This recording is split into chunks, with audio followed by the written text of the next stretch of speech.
Well, hello, I'm Suzanne Hannafin with Acumen Executive Search, and today I have the lovely Susan Herschell from Heffernan Insurance Brokers.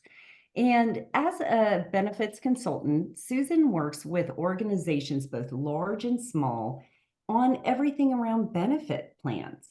She has seen how benefits can help recruit and retain employees and how the corporate benefits can meet the needs and goals of an organization. Thank you, Susan, for joining me today. Is there anything you want to add to that introduction? No, thank you, Suzanne. That pretty much sums it up. Thank you so much for having me today. Oh, absolutely. I'm really excited to have you here because you do talk and seen so many organizations of how leadership works, how it not, and how it doesn't work. But really, let's kind of start with you because I think as we grow and we mature into our businesses, we can look back and find like informative leadership experiences, whether it's through a mentor or a situation that you have grown. Can you share any of those with us today? Yeah, no, I'd be happy to. My early career, I spent about 16 years in an organization that really had a leadership that embodied the true meaning of leadership. It's really where I learned as an individual contributor what true leadership meant.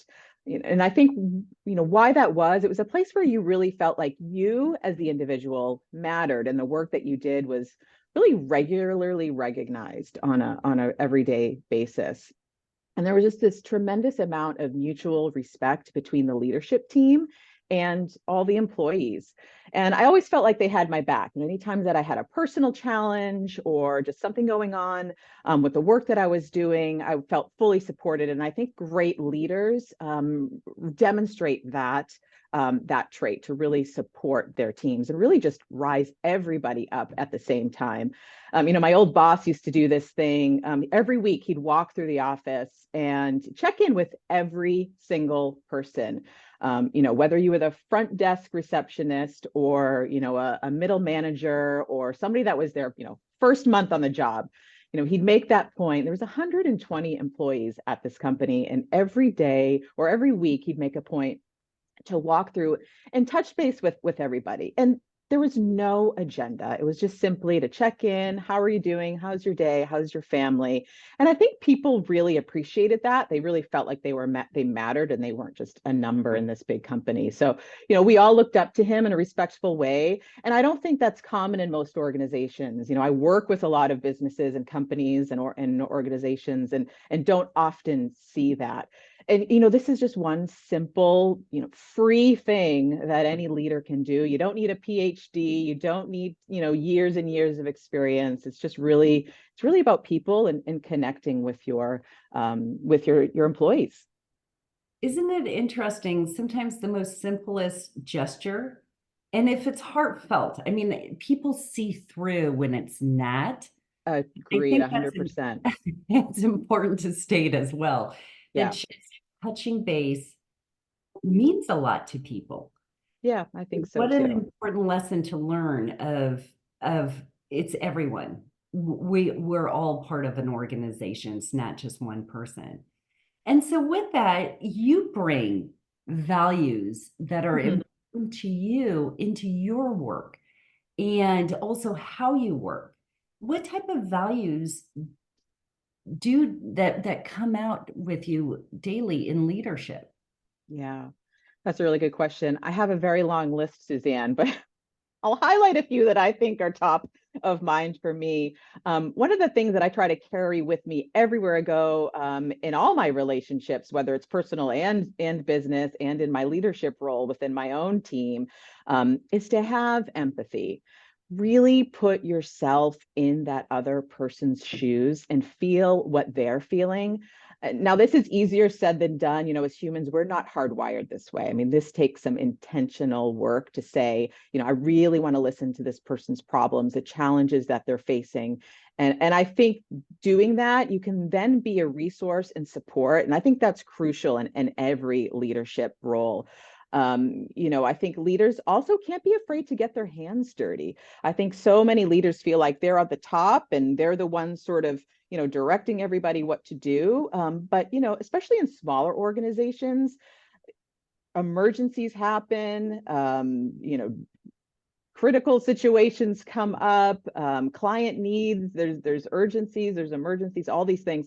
And I think the leaders that get in there and do the work and not feel like, I'm too good for this, or this is beneath us, really demonstrate to their teams true leadership. And I think really having this we're all in this together mentality is really what makes a strong leader, in my opinion. And then I think gratitude is really important. I think so many of us are working through our day. We're very narrowly focused on our desks. We're going 100 miles a minute. We're super busy. We have no time. And I think it's important as leaders to raise our heads up and look around at the people that are doing all the work and helping make our organizations grow, and really appreciate them. Tell them that we see you, the work that you're doing, and really show that you value them. And I think employees really, again, another free, easy, simple thing to do, that really grows strong teams, and it's going to make your people want to work for you, because they're going to trust you and believe in you, and really follow your path. So I think those are important. Also, keeping commitments, doing what you say you're going to do. I think so many times leaders, they want to have all the answers and they want to please everybody, and we're going to do this, that, and the other thing. And then the year goes by and nothing's really been done. And I think they need to be real about the expectations too, because sometimes we want to overpromise things because it sounds good and it feels good at the time, but have to have a reality check. Well, maybe this isn't feasible right now. And I think if you're honest with your people about what is practical and what can and can't get done, I think it's okay to say, no, we can't prioritize that right now. I think people would rather hear that than you try to, push something through and it's clunky and doesn't work, and really kind of falls flat and leaves people feeling kind of not really good about their work situation. So I think if you break it down to those three things, that's really what I think a great leader formula embodies. Yeah, absolutely. And it goes back to what we were talking about at first, just that walk around and how Mm-hmm. simple thank you can be, and Yes. how appreciated people feel when they're called out and to say, "Hey, you did a great job on this." Yeah, Goes a absolutely. long way. Yeah. It, I have for me, yeah. yeah, I have an employee that I wrote, kind of a gratitude letter to, and it was very simple and it was very heartfelt and it was very honest. And she has it hung up in her office, which I think is just so lovely and sweet. I mean, I thought, she'd read it and put it in the recycling, but no, she has it posted up on a board, and it meant a lot to her. And at the time when I was writing it, I just thought, oh, this is just the right thing to do. She's been working really hard and we've been working on, it's been a hard year, and just wanted to say thank you. And it goes a long way. Yeah, so when you are hiring, or when you've seen a really strong and solid leader hire, Mhm. what type of characteristics do you look for in employees? Yeah, that's a really great question too. I think, there's obviously you got to look at their skill set and their capabilities, and, are they the right fit for the job in terms of their experience? But I think what kind of goes beyond that is looking what I like to look for, because, work is hard. There's a lot of obstacles. Even if we're doing something we absolutely love, there are going to be days where you just don't want to pull on your boots and get it done, right? So I think looking at individuals that have a growth mindset is really important. People that can say, hey, yes, this is difficult, it's challenging, but I'm going to look at this as a glass half full, and I'm going to find a solution, really good problem solvers. Instead of that victim mentality, this is too hard, I can't do this, this is too stressful, I don't have enough time, all these negative, self-talk that we give each other or ourselves, right? We're all sometimes guilty of it. But I think those that have that growth mindset can really, look outside. There's always going to be leadership directives, regulatory constraints, unexpected curveballs, right? Those are just going to happen, and they're often outside of our control. So really being able to push through that and persevere. Those that are bound by negative thoughts or that can't do attitude really are like toxic mold in the workplace, unfortunately. So I think when we're looking at hires, it's important that they're able to, have that growth mindset. And I think that really just benefits the team as a whole. Yeah, and you talked about that we all go through that narrative internally. And and I'll say this, and I think women do particularly, and I can only Agreed. talk about a woman because that's all I am. But what advice would you give your 20-year-old self? It's going to be okay. It's going to be fine. I think just keeping perspective, just and again, kind of going back to that gratitude, looking at what you do have, what you've got so much time on your side. Sometimes greatness takes a long time, right? It can feel like you want the results instantaneously. We are an instant results society, and when something, when you set your goals and you don't meet them right away, it can you makes you feel bad. But sometimes it is a slow and steady walk to get where you need to get. And so I think just keeping that positive mindset and just visualizing, your eye on the prize, whether that's a year from now, 5, 10, 20, you will get there if you believe in yourself. And so I think that's advice I would give any 20 something, including my own self, if I could look back. Yeah, absolutely. And you've come from a very interesting perspective because you are working with so many different organizations. And you've seen how benefits, which again are not mandatory in a lot of cases, but Mm-hmm. important to an organization. What are you seeing and what advice would you give a growing organization regarding the benefits and whether it's attracting or retaining or part of their mission of who they Mm-hmm. are?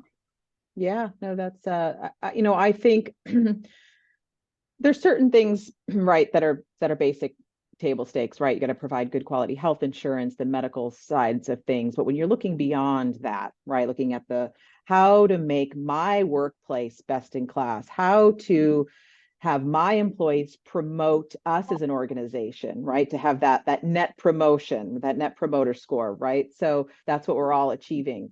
And I think it's important to understand what your employees need and what they're asking for. So, we often encourage employers to survey their employees. And it can be a basic survey monkey or just an informal Q&A, kind of whatever works within the confines of your culture, but really ask them, what are your needs? What's going on in your life right now? How can we make your life easier? Because everybody has barriers, whether it's childcare at home, elder parents that we talked about before the call.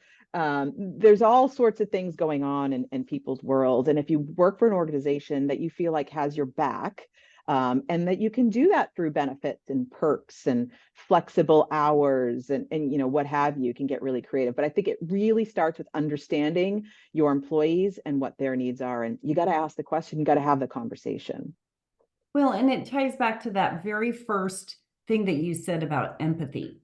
Empathy Mhm. shows up in many different ways, and caring and gratitude shows up many different ways. And so a lot of people look at the benefits as a tool versus like what you just said, what is important to them. Right. And that's a whole different mindset. And so I have to ask this, Susan, this is a podcast about hiring for good. Hmm. And so what does hiring for good mean to you? Yeah, I think, this was an interesting one to answer. I think, whether you're a nonprofit providing housing and shelter or for community or a big for-profit corporation providing services or technology or products, we're all striving towards a better community, right? A better country, better planet. Finding people whose values align with your mission is critical. I think that's going to help organizations and leaders maintain stability and longevity in the workplace.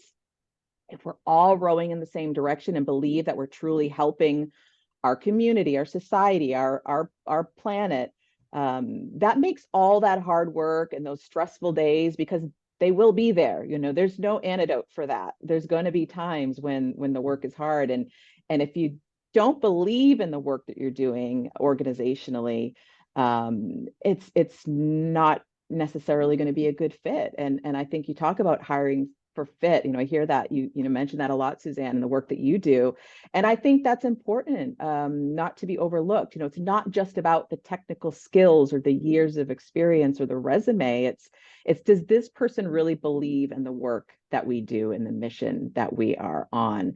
And I think, because if not, they're not going to do their best work, likely not going to be there very long, or worse, spread that negativity throughout the workplace. And that's the biggest risk when you hire the wrong person. It's one thing to hire them and then they're gone, right? That's not great either, because that costs an organization money too. But to hire them and have them hang on and take that seat up and just spread their their bad attitude throughout the workplace is actually what I see as the biggest risk for hiring the wrong person. Oh, you are speaking my love language right there. It's all about fit, isn't it? Again, Mm-hmm. teach people certain skills, but if, like you said, if there's not that alignment, it doesn't last long. Absolutely. Well, I tell you, Susan, the one thing I forgot to share in your introduction is that you can also help organizations do self-insurance, Yes. which again is not usually an organization has to be at the right size. Mm-hmm. But I really appreciate your insights today. And because I do think leaders need to shift that mindset that benefits are no longer a tool. It needs to be what is important to get that hiring for good. Absolutely. Yeah, so thank you again, Susan with Heffernan Insurance. All of her contact information is below. And thank you. Thanks, Suzanne. It was a pleasure.